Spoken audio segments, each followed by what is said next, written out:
Thank you for coming to the seminar today. It's my pleasure to introduce Dr. Justin Stege, who comes to us from Verenium.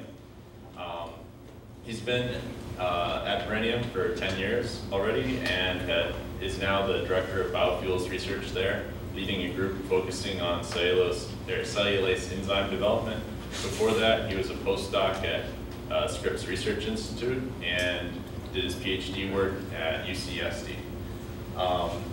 Now, part of the exciting part of having him come to give a talk here is more than just the exciting research he's going to talk about. It's also that Verenium has been a partner with BP on developing Lignocellulosic ethanol technology for, I think, maybe more than 2 years now. Yeah. And BP is actually, or BP and Verenium have both announced recently that BP will be purchasing the biofuels technology business at Verenium, and so we're really looking forward to having Justin as a colleague in the future. Unfortunately, right now, the deal has not yet closed, so we can't talk as freely as we hopefully will in the future, but this is still a very exciting start to what we hope to be a line long of speakers coming up from San Diego. So without further ado, let's go to Justin's talk. Thanks. All right. Thanks, Joe. It's a real pleasure to be here. I'm glad to see a full audience here. So what I hope to do today is give you a brief introduction to Verenium research and development, and then spend a little bit more time specifically around the cellulase or lignocellulosic enzyme R&D there. So before I get into that, though, I did want to follow up on some of Joe's comments about where things are headed between BP and Verenium there. When we first started talking to Joe and Eric about coming up here giving this talk, we had not anticipated this was going to happen, but just a few bits of details on that I think people were curious about that Tom suggested I present these slides there. But at the crux of the deal, as Joe indicated, is BP's acquiring the biofuels operations and associated assets from Verenium. And so it's going to be all the scientists, all the assets, all the technologies and facilities within Verenium that have been part of this joint venture historically. Verenium's going to get a whole pile of cash there and have the freedom to continue to develop the specialty enzyme business that's core to their roots as Diversa in the old days there. And so I think with the cash and the flexibility and freedom to operate there, we're hoping they're going to flourish on their own there. So that's kind of the key aspects of the deal there. And as it's being presented there is really bolstering BP's position in a number of steps along the chain from agronomy to fuel stations there. So I think it's really a nice, it's been a very nice partnership, and I think being part of that integrated team is going to be even more productive, and we're looking forward to that, all of us at San Diego. So what this means is it's going to be a big change for BP Biofuels. It's going to be doubling the staff that are formerly part of that, bringing over approximately 200 people from Verenium there. Really bringing in-house the R&D capabilities associated with the biofuels production there, and really establishing a core capability in research there. Again, right now focused on LC ethanol there, but ultimately integrating with some of the other activities that BP Biofuels has going on in advanced fuels and things like that. Again, a continued commitment to be active in this space here. So what's happening next right now? There's all sorts of mad activity going on in San Diego to try to separate all the IT, the IP, the technology, the people, the equipment in San Diego into two separately operating facilities, actually co-located for the short term there. Most of that's in the planning stage. We're not really doing a lot physically right now because it's business as usual until the deal closes. But after that, there's going to be a lot of people moving around and things like that. So right now, I'm here as a Verenium employee. This is my last talk as a Verenium employee. And so I'll give you the talk that I would have given as a Verenium employee, or as I still am. But I would say that the topics and the research programs that we're talking about here today are still going to be core to what BP Biofuels in San Diego is going to be doing there. I think all those capabilities I'll talk about, with a few exceptions, are still going to be part of that operation. So with that, I'll get into Verenium R&D. So a core research and development group that services a biofuels business and especially enzyme business there. I'll talk first about generally the R&D organization headquartered in San Diego. This is the front of our building there. Over 140 scientists, a lot of heavy on the PhDs there.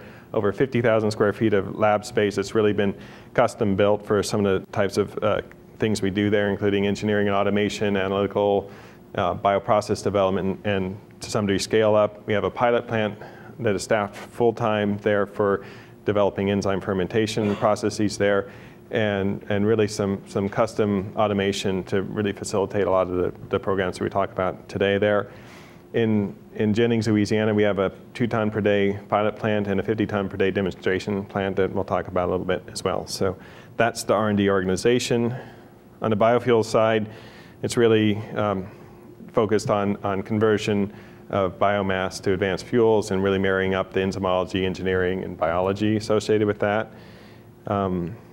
This is a schematic of the process that Verenium has been working on. And at the front end, it's not too different than many of the dilute acid steam explosion pretreatments that you may have heard of there. What is interesting about what we're doing there is a solid liquid separation after the steam explosion, where the hydrolyzed hemicellulose sugars in a liquid form are fermented separately from the solid cellulose stream there. And this is where the enzymes are added and a separate fermentation organism is added to do a simultaneous saccharification and fermentation of the cellulose into ethanol. Those ethanol streams are combined to make fuel-grade ethanol there. So this being a very distinct aspect of our process there in this first generation there. So one of the things that we realized early on is that you can't develop these individual pieces of technology independently there. It's not really plug and play there. And so we really benefit from having these things all linked together from the very front end of agronomics to the pretreatment, enzymes, fermentations, and things like that. And with that, we're able to understand the trade-offs, to focus our research and development activities on the areas that give us the greatest impact on the process economics. And I think it's been a really healthy aspect to have that. And as Diversa, many years ago, we were really playing just an enzyme space, and it was very difficult to anticipate what the customers in the space would need from an enzyme perspective. But now we understand how that relates to all the other aspects of the process. So if you look at our R&D from San Diego to Jennings, there it spans over 8 orders of magnitude of scale there, from 3 mil assays done in microtiter plates, 200 mil bioreactors, 10-liter fermenters, all done in San Diego. As it transitions into Jennings, we have pilot plant at 1,000-gallon fermenter going to demonstration plant at 10,000 gallons. And so we're learning how to scale things up, and there's increased relevance as you move up in scale, but a lot of increased cost and time associated with that. Another important thing that we've been developing then is how to scale down, and so then increase the relevance in how we conduct these higher throughput assays, so we could explore a much larger combinatorial space in terms of enzymes and fermentation organisms and process conditions. Another concept that we've developed there is this idea of process optimization in an iterative fashion. As technologies transfer from San Diego to the demonstration plant, things feed back to San Diego, and this is things on how the technology is performing, how things are operating there, but also being able to obtain process streams from that we could work with in the lab. So these are relevant samples of cellulose or hemicellulose sugars that we could work with in lab and then continue that cycle there. So that's been very productive and has really developed a lot of experience and know-how for us. So switching gears quickly into the specialty enzyme R&D, this is really pioneered by Diversa over a decade ago, or over the last decade, and the concept going out into collecting environmental samples of microbial populations, extracting the DNA, making a genomic library there, and screening for the genes of interest, usually enzymes there. Once we had interesting enzymes, a decision point whether you want to evolve it through a few different approaches we have, and I'll talk about later, before you produce that enzyme for a variety of different applications, from fuels and industrial biocatalysis and health and nutrition. And the concept behind that is that from a diverse set of environments, and this is showing some of the sampling locations that Diversa had sampled over the years, you can discover a diverse set of enzymes. This is a phylogenetic tree with the red dots indicating novel enzymes discovered by Verenium or Diversa. And from a diverse set of sequences, you get a diverse set of properties. And this is looking at the different reaction products from cellulases digesting cellulose and showing that there's a diversity in the end products that those produce. And so again, the concept is to start with the best enzymes that nature has to offer from a diverse set there, and then evolve them further to really meet the process compatibility requirements that you need for industrial application. So a good example of this is our fuelzyme amylase, and this is currently being sold into the first generation corn ethanol market there. It truly is a unique enzyme both in its sequence, its structure, and its function there. It has a dramatic difference in how it reduces the viscosity of the mash in this process. And it's also extremely robust. It can tolerate much lower pHs and higher temperatures. And this allows the operators to reduce the amount of changes they have to make to pHs to accommodate the limited nature of the enzyme. And the bottom line is that they could use less enzyme in their process. So it creates value, it's differentiated in the marketplace, and we continue to see growth in sales of that enzyme. And that really did come through this process I described before of environmental samples. 15 different amylases were discovered from there. The 3 top leads were identified, and they went through this gene reassembly technology, generating a huge variation of mutants there to identify one chimeric or composite enzyme that ended up being the fuelzyme amylase there.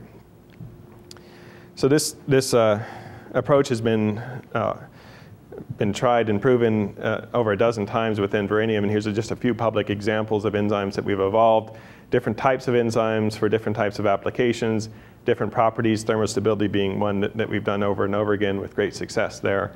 And many of these have been published in peer-reviewed journals. So where my group focuses is really in the lignocellulosic enzymes, and it's a pretty exciting space because it's really at the intersection of our 2 major business units there, applying the proven technologies for developing enzymes to our major thrust in biofuels there. And certainly there's a need for new and improved cellulase enzymes for this process and most everyone else's process for that matter. So probably this group doesn't need a lot of education on why plant biomass is so hard to digest. We're trying to get after the sugars that are part of the biomass that's inherently resistant to digestion. And unless you're a fungus in the forest where you have months to degrade your biomass, in an industrial process you need to do it quickly, so you need some kind of thermomechanical pretreatment followed by an enzyme mixture to effectively saccharify that. And this is a little cartoon of the minimal cellulase cocktail you need to digest cellulose, being 2 cellulose and endoglucanase and beta-glucosidases. So that's the minimal cocktail you need. It's a pretty complicated system. After decades of intensive research, there's still really, the system is not completely understood in how it works and what limits its performance. It's very complicated with a heterogeneous, insoluble crystalline substrate. You can't use classical enzyme kinetics to understand what's going on there. If you talk about real biomass, it's got lignin and residual hemicellulose that creates additional complexity and challenges. And really importantly is the performance of these cellulases is really going to be process dependent. And if you compare results from different people, from different labs, it's very difficult to really objectively compare those. And so that's a real challenge for things. But the bottom line is that today and for most of history, large doses of cellulases have been required for fast and effective digestion, and it still represents one of the most expensive parts of a biochemical conversion of biomass. So that's why we're here. So this is a little cartoon I made just to give you my view of how I think things are working there. And this is not too different than what's known in literature. You have the cellobiohydrolases with these carbohydrate binding modules, and they're thought to act on the reducing end and the non-reducing end in a processive manner. And so they're pulling off strains of cellulose from the crystalline cellulose and producing cellobiose dimers. You have the beta-glucosidase that takes those soluble dimers of cellobiose and converts it into glucose. And the endoglucanase is thought to predominantly work on the amorphous regions of the cellulose, creating new free ends for the CBHs to act on. And the classical kinetics that you see in cellulose digestion typically look like this, is that you have a very quick digestion of the cellulose followed by a slower phase. And even on pure cellulose, it's very difficult sometimes to get 100% conversion of that material, even with a large amount of enzyme or long reaction times there. And so again, it's a pretty complicated system, and it's not completely clear why we observe that over and over again. So that's a simple system for enzymes and pure cellulose. When you start thinking about a real life scenario, we have other complexities. Products are known to inhibit the enzymes severely there. So glucose is known to inhibit the beta-glucosidase. Cellobiose can inhibit the CBHs. And under a process-relevant condition, you're not going to be mixing this at fantastic rates there. So you might expect that these products are going to accumulate where they're produced, further exacerbating the problem of product inhibition. You also have residual hemicellulose that's going to be perhaps occluding the cellulose and restricting access to cellulose by the enzymes. Undoubtedly some lignin, unless you're using a very different type of pretreatment than steam explosion. That's also preventing access of the cellulases, also thought to soak up the cellulases in a non-productive manner, so taking them out of the game and reducing their efficacy. Add in an ethnologen, so the way we practice our process right now, we do this simultaneous esterification and fermentation, so as glucose is produced, it's taken up by the ethnologen, ethanol is produced, so that's typically a good thing for product inhibition. But now you have another species in the mix now, ethanol, that could potentially affect your enzymes. You also have ions and other components that have come from the feedstock or other processing steps along the way. From the pretreatment, you get soluble lignin compounds. You generate HMF and furfural from the pretreatments there. So a lot of things that also can affect the enzymes there. So pretty complicated mixture there. And it's not surprising that when you move from pure cellulose under ideal conditions to a real life condition, that the conversion rates are slower and you have worse performance of your enzymes there. So a lot of challenges for the enzymes, and as we get more clarity on what the specific parameters are, we could adapt our enzymes, but there's a lot of diversity in how these enzymes are being applied even within Verenium, and if you look more broadly in terms of the different biomass conversion processes, it's a huge range of temperatures, pHs, and process conditions. So basically our goal is to decrease enzyme costs. There's a lot of different ways you could do that. Enzyme cost is going to be a function of your enzyme loading, how much enzyme on a gram enzyme basis you have to add to your process, and how much that enzyme costs on a gram basis, which is a function of how much it costs to ferment that enzyme on a per liter basis, and how much enzyme you get out of that fermentation on a per liter basis. And on the bottom there is yield. In real estate, it's location, location, location. In process development, it's yield, yield, yield. So that's the bottom line. Everything you do to squeeze a little bit more ethanol out of your biomass is going to decrease the cost of every unit operation you have, including enzymes. So how do you decrease this? You could decrease the fermentation costs or fermentation yield. You could decrease how much enzyme you need to add to the process, either by making better enzymes or using the enzymes you have more efficiently. And again, if you can get higher yield in the enzymatic step or any other step, you're going to decrease your enzyme cost. And so what I'm going to talk more about today is developing a better enzyme mix, although within Verenium we have research programs directed at all these aspects of enzyme cost. So please feel free to ask questions along the way or save them for the end. I know I go pretty fast. So the program really is setting out to develop a next generation of cellulase enzymes. Many of you may be familiar with the products that are used today. These are secreted enzymes from filamentous fungi, mainly trichoderma. There's 60 or more different proteins in there. It's pretty complicated. Even what's known of the major proteins is still not well understood. There is a cost that we believe is bearable for these enzymes right now, but it's still very high. And so we think there's a lot of motivation to continue to improve on that. And what we're envisioning is a defined enzyme mixture of at least 4 specific enzymes there that are lower cost and also more process tolerant, that will work in our Gen 1 process as well as subsequent processes. And so there's a little bit of a cloudy nature of that we have to anticipate where the process is going to be going over the next period of years there. But the primary program goal for us is really reducing the total enzyme dose required to get the same level of saccharification by 4-fold. So you could roughly say that that's going to reduce the cost 4-fold if you have equivalence on fermentation yields. So the approach we take, again, is similar to what I outlined for the enzyme development programs. Going out into nature, collecting environmental samples, doing gene discovery to to amass a huge collection of cellulases, combining those together into a minimal cocktail that we have that we feel is working really well. And then we have what we call directed evolution process there, where it can be an iterative process where we continue to evolve these proteins through subsequent rounds of mutagenesis and selection for performance improvements. At some point, they will meet our performance requirements and scale up into our Jennings facility. And again, we're really getting a lot of feedback from that facility in terms of what those enzymes needed to do and how to evaluate them under the most relevant conditions. Question? Could you just clarify a little bit what you mean by environmental samples? Do you do any broths of your own for those species that you've isolated? We do some of that, yeah. Typically, I mean, the simplest way we do things is we collect the environmental sample and we extract all the DNA from the whole population there and then use that as a library to discover new enzymes. But we have a lot of variations on that. We do some culturing or an isolation of the organisms from those samples occasionally.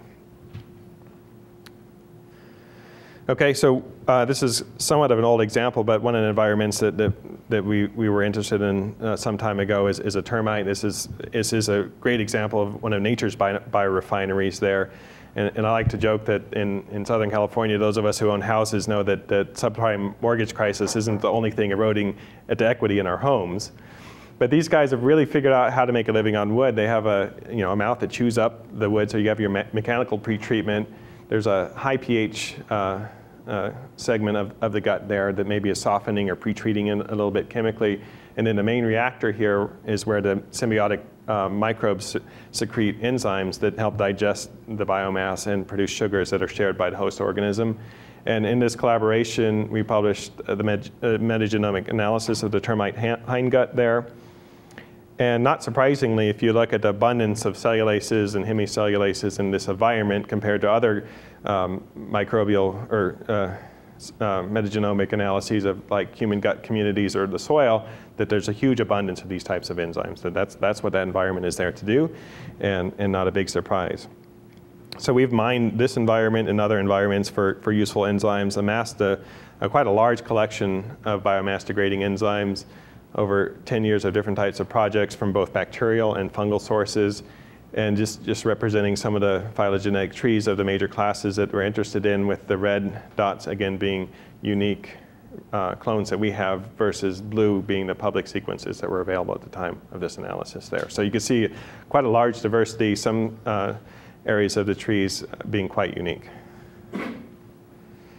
So the next challenge, we had thousands of enzymes. How do we test them all together in different combinations, identify what's the best combination? And so we developed a number of techniques to array the enzymes in panels and test them in different combinations and different ratios and different doses there. And we used a 96-well type assay with real pretreated biomass there to measure that, to eventually identify a cocktail that can effectively saccharify biomass into soluble sugars, as is mentioned there. And again, how you do this assay is pretty critical there to really make sure that you're doing it under process relevant conditions, at least as relevant as you can make a 96-well plate. So this just being one example of the interplay between pretreatment and enzyme development there. Here's a range of wood samples that were pretreated under different severities there. The blue caps is the material before enzyme digest, and silver is after enzyme digest. And you could see some dramatic examples like this one, softwood sample of relatively high kappa, meaning it's got a lot of lignin left, not very well digested. This one is a hardwood sample, is really severely pretreated. You could see after digestion there, it's almost completely liquefied net fiber substrate there, so pretty effective. So now we have this minimal 4-enzyme cocktail. We feel pretty good about it, but we want to take it further. How do we evolve it? What does a better cellulase look like? Again, the biggest thing we want to do is reduce enzyme dose. We want to make the rates faster. We want higher yield. We want these enzymes to be expressed at extremely high levels. So I think that's the kind of the top line or the most important things that come to mind there. I would say when we started out on this program, a lot of people felt that cellulases in nature had already been evolved to be as fast or as good as they possibly can be there. I didn't believe that, and I think I have some evidence to show that that's not the case. Where I think that there is going to be continued opportunity to improve enzymes is in process compatibility and stability. What we're trying to do in an industrial bioreactor is very different than what's being done in the conditions in a termite hindgut there. So the temperatures, the pHs, the accumulation of product, the inhibitors that are generated during the pretreatment, the requirements for hemicellulases, the chemical state of the lignin after pretreatment. These are a lot of different unnatural conditions, in my opinion, there. And what I'll show you with some of these examples and some of the things we're done, that Verenium's technologies are really well suited to improving enzymes for multiple properties at the same time. So two of the techniques we use to create diversity in our enzymes are GSSM, where we make every single point mutant possible in the target gene there. So there's single mutations. We identify the mutations that provide benefit, and then we combine them in another step there to find the best combination of those single mutants to generate a truly differentiated protein with improved performance. Complementary to that is our gene reassembly technology, where you take several different parent genes of similar functionality or homology there, and you can blend them together to make large chimeric libraries that then you screen for enzymes with improved performance. And so those are kind of the two cornerstones of the technology there. We have a lot of different kind of iterations or modifications of the technologies that are somewhere in between there. So some examples of how we would apply GSSM, we could take our best cellulase gene there, and we would do parallel screens for thermostability, specific activity, lignin binding, and inhibitor tolerance, and we'd find mutations with respect to each of these properties there, and then we'd make a much larger library there where we'd find the most effective combination of those mutations that would then now have improved properties with respect to all these aspects. Similarly, with the gene reassembly there, we'd take 4 different enzymes there, perhaps the one that's most thermostable, the one that's most active, the one with the least lignin binding, or the highest tolerance to inhibitors. We'd blend them through gene reassembly and select an improved mutant that actually has improved properties with respect, or it has the best of all 4 enzymes, best properties of all 4 enzymes. And so once you have this diversity of enzymes, you have to screen them. And this is a picture of our automation facility in San Diego there, where a lot of custom-built robots, a lot of different ways to manipulate substrates and enzymes. And again, we do a lot of our primary screening in these 96-well plates, where we put the individual mutants into a specific well, 96-well plate, and looking for improved performance. So very empirical screen. It's kind of a slog, but we have these robots that aid us, so we could really screen a lot of different combinations and mutations that way. How do you do lignin binding in a high throughput? I can't get into that one to a big degree. I mean, I think we've started to develop more specific screens like that, and things like inhibitor tolerance, similar to this types of things. But it's not trivial to. There's a lot more manipulations from centrifugations and filtrations associated with that type of assay. Yeah, it's a good question, but I can't get into that one. All right, so that's kind of the heart of the screening system there, and a few examples of data from the different screens we've done. This is, again, the main activity that we're focused on is improving the specific activity or the performance of the enzyme. As we look, this is a representation of a 96-well plate of mutants there. The wild type are in blue. I don't know if that's showing up particularly well there. So you see a range of activity there, and that's because each well is from a different clone or transformation of the expression host. So we get a range of expression. So we have to control for both expression and activity, and what we're looking for are things that have higher activity at the same expression level. All right, and so we have a curve that's more or less describing wild type, and we're looking for mutants that stand out from that. And these ones are quite interesting. Even in this somewhat semi-quantitative assay, you can see that we're getting basically equivalent function with about half as much enzyme. I mentioned product inhibition is another parameter that's interesting to us, and it's been well known for cellulases that accumulation of product does slow down cellulases. We see this over and over, and one of the reasons we like our simultaneous saccharification and fermentation process there is that you're removing the product as you're producing it, but even there we do see transient accumulation of products like glucose there, and again, under under less than ideal mixing situations, I can imagine that those microenvironments are even higher concentrations of products. So here's an example of a product inhibition assay where you're increasing the product concentration. I'm sorry, I can't tell you specifically what enzyme or product that is, but it's good that I could even put in the grams per liter there. But basically, the wild type cellulase you see really starts to shut down. I mean, it's almost completely inactive at 10 grams per liter product. And that is not a particularly high amount of product for these types of industrial reactions you want to do there. Here's a mutant we've identified there that even up to 20 grams per liter seems completely unaffected. So we're really excited about this one and are pushing this forward pretty quickly there. You can calculate IC50s of these things. So we think that these types of improvements are also going to help unlock these enzymes and allow them to function more effectively. Thermotolerance, I mentioned. We've screened for mutations of all of our cocktail enzymes there. This is a DSC measurement of the melting temperature of 3 mutants versus wild type, and we see single mutations can increase the melting temperature by more than 5 degrees. And from dozens of examples, we've shown that we can combine those individual mutations to achieve increases of melting temperature by more than 30 degrees. So we feel pretty good about this one. And so when we're ready to recombine these things, I think they're ready for that process too.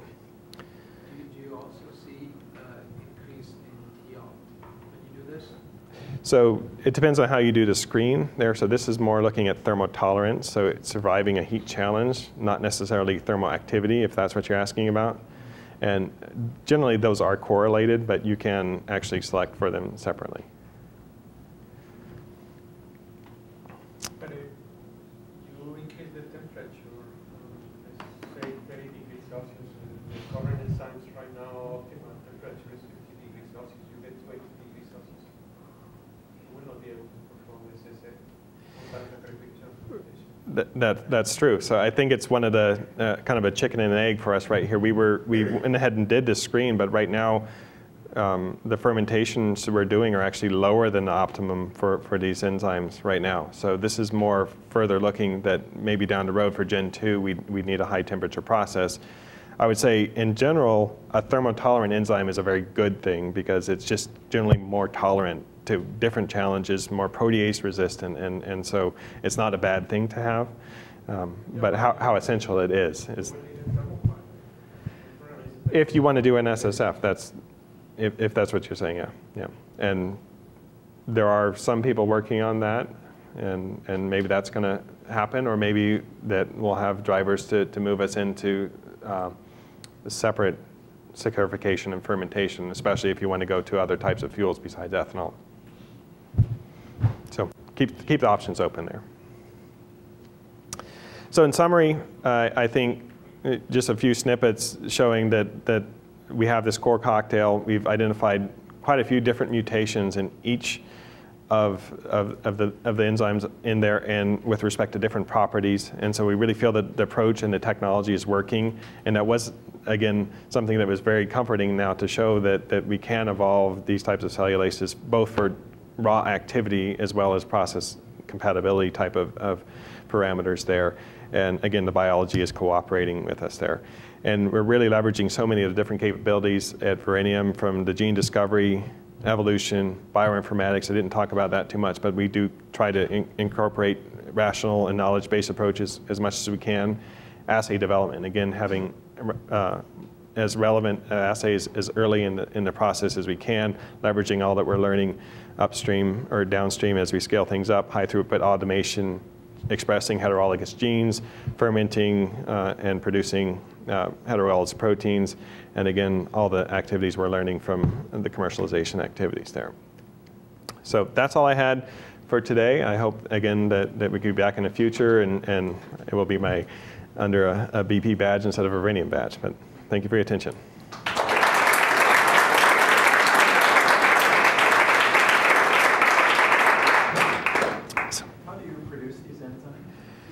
So they're all done in 96-well format for the most part for the screening. What host? So it is a fungal host. And that's probably as much as I could talk about today. Yes? So to what extent have you uncovered trade-offs in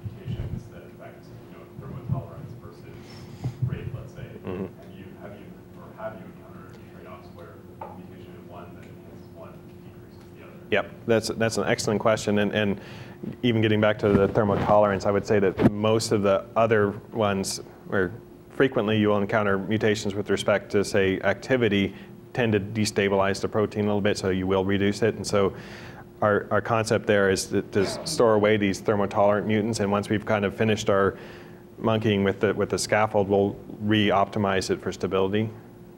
All right, and so we've already know where we could start to make those mutations there, but there are sometimes trade-offs there, and so as we get mutants, we have to then recharacterize them with respect to all the properties we think are important to make sure we haven't pushed up on one thing and down on another. Any generalizations? Since you obviously have screened for a large number of enzymes, can you generalize about how frequently it's possible to take an enzyme from one organism and express it at a satisfactory level in a recombinant host? Yeah, it's definitely something that is diverse in Verenium. We've gone through many times, and there are cases where we've beat our head against that and not been able to get a great enzyme to produce at commercial levels there. But we've got a lot of good success stories there. I'd say that this is a little bit more complicated, because there historically we're typically trying to produce one enzyme for a single application there, and so our approach would be to put it in 5 or 6 different hosts and different variations, whatever worked, and we'd roll with that. Here we need to find one host, presumably, although there are possibilities to produce from different hosts. Have you ever used your combinatorial screening to take a recalcitrant enzyme and select for expression? Yes, yeah.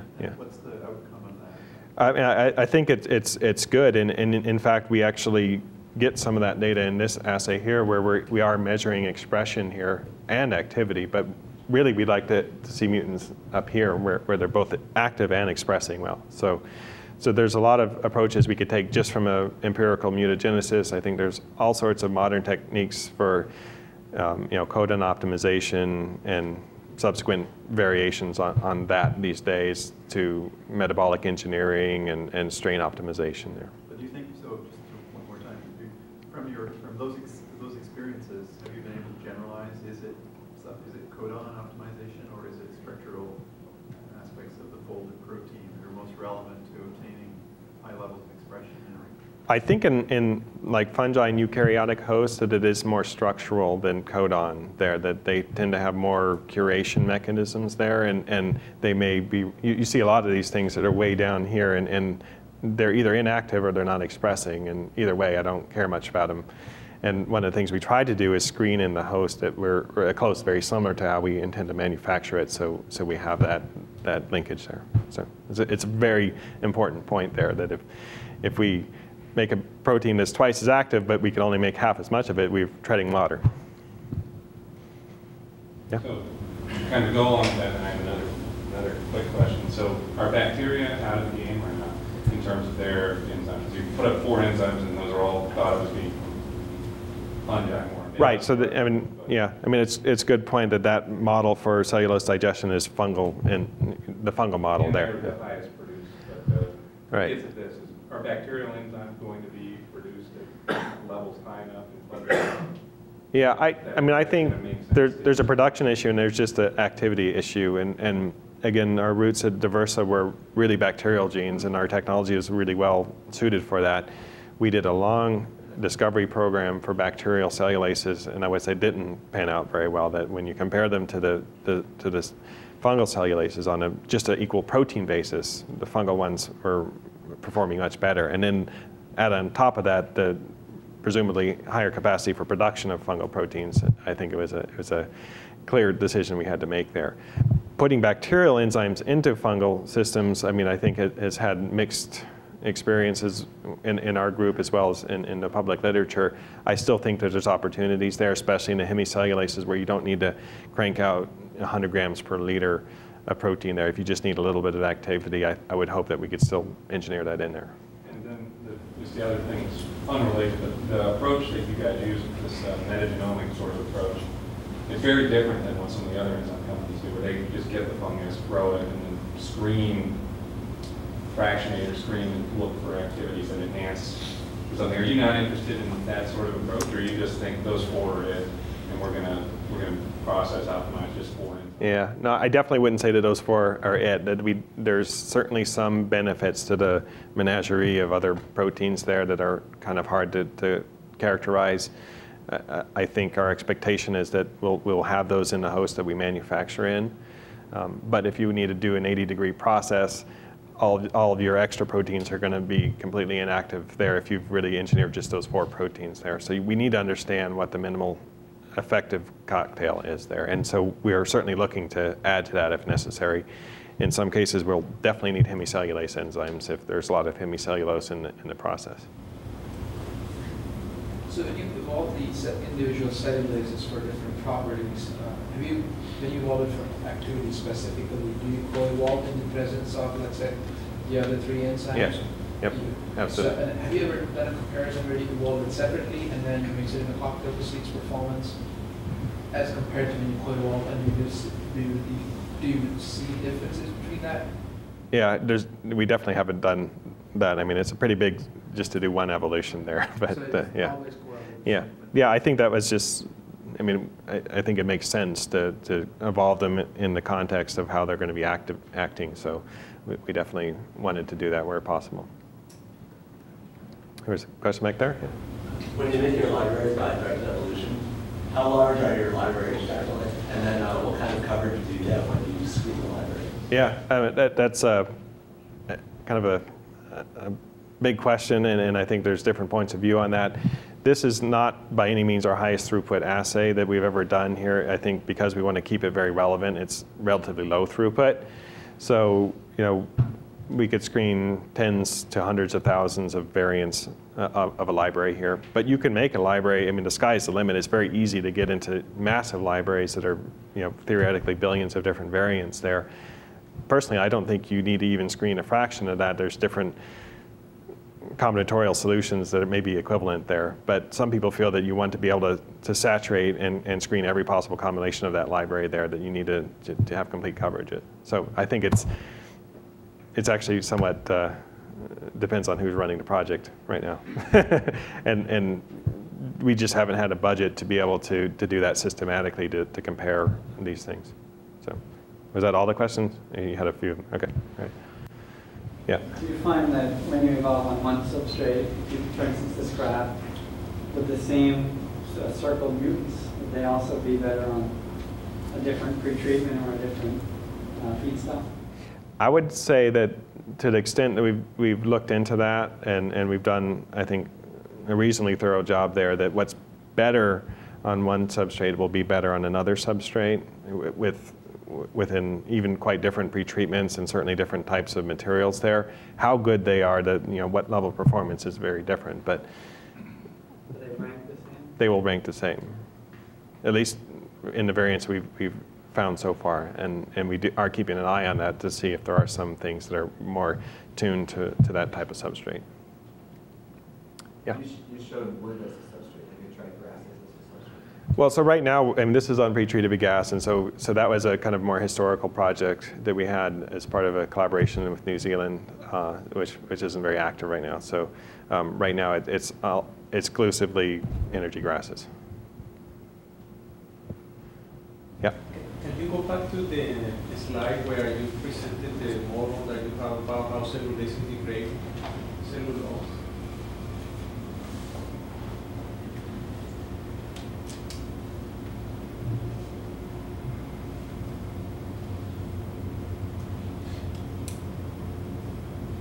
This one? Or the? Yeah, I remember that you showed a graph where you indicated that you believe that the first stage in the degradation is amorphous cellulose. Yeah. And the second stage is crystalline cellulose. Yeah. Well, I mean, it's very difficult to understand exactly how cellulases work. And that particular part of the curve that you are showing there as crystalline recalcitrant cellulose is one part that has also a lot of researchers. Yeah, so I didn't mention that, but I think that's, I encourage people not to hold this too dogmatically here, that there is a lot of controversy whether it's really the amorphous cellulose that's digested first and then it's crystalline, and people are looking at new ways of measuring crystallinity there. There's been studies where they try to strip off the proteins and restart it that I think are actually saying it's not crystallinity, but I would just say it's accessible or easy. And what makes it accessible or easy, I think, is still to be determined.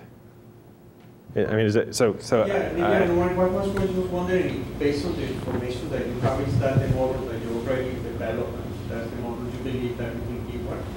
So, yeah, I wasn't positive if you really already, understanding the mechanism for that second stage, that green one, this has been very complicated for most research. Yeah. So I think that the way we're approaching this here is very empirically, and so I don't think that the mechanism really dictates how we're doing mutagenesis or how we're even screening it. We do typically try to make sure we're screening in this area rather than in this area, because this is the easy part. I think this is where the enzymes need to be improved. And so, I mean, that's the extent that is influencing what we're doing here.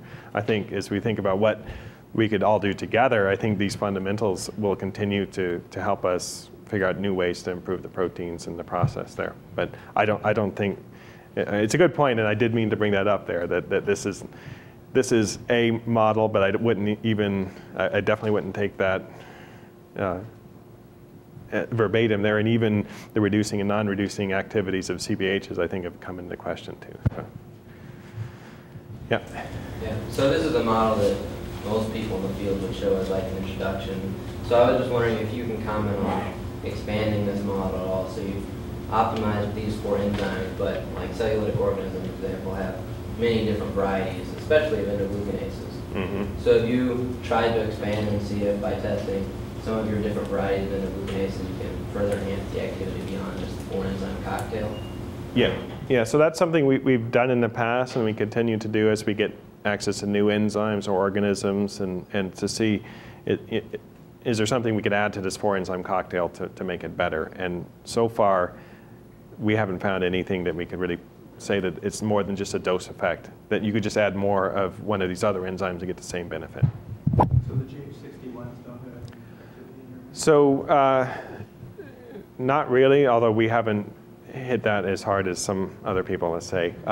But the other thing is Novozymes will say is that those are only provide benefit where you have a lot of hemicellulose structures remaining, and so the conditions that we're operating now are pretty severe, so there's very little left. So it may be that we're just not operating in a space that makes those beneficial. So in your experience in the evolution, how important was screening for lignin binding, or let's say unproductive binding lignin important in getting final results?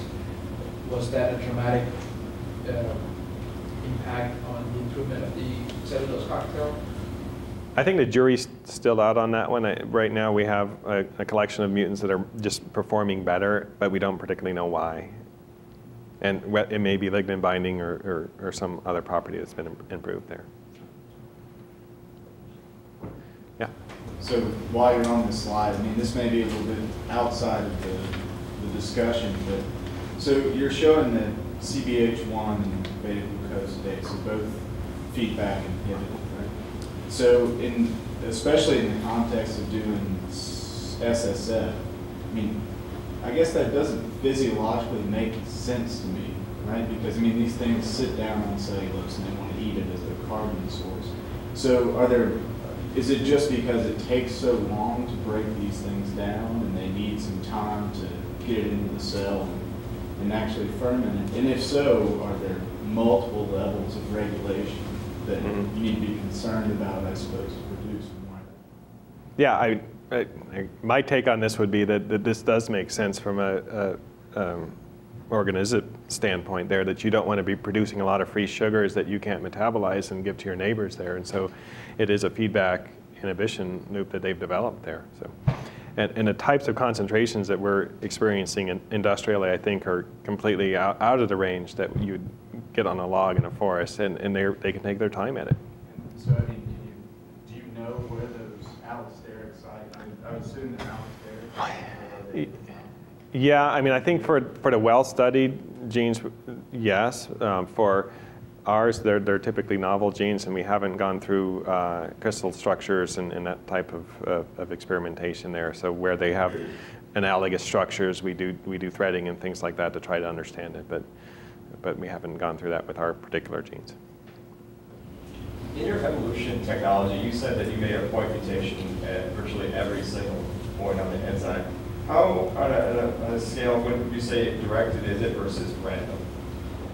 It's very directed, and it's called gene site saturation mutagenesis with emphasis on the saturation. So we make sure, I mean, with few exceptions, that we get complete coverage. So every possible amino acid substitution is accounted for there.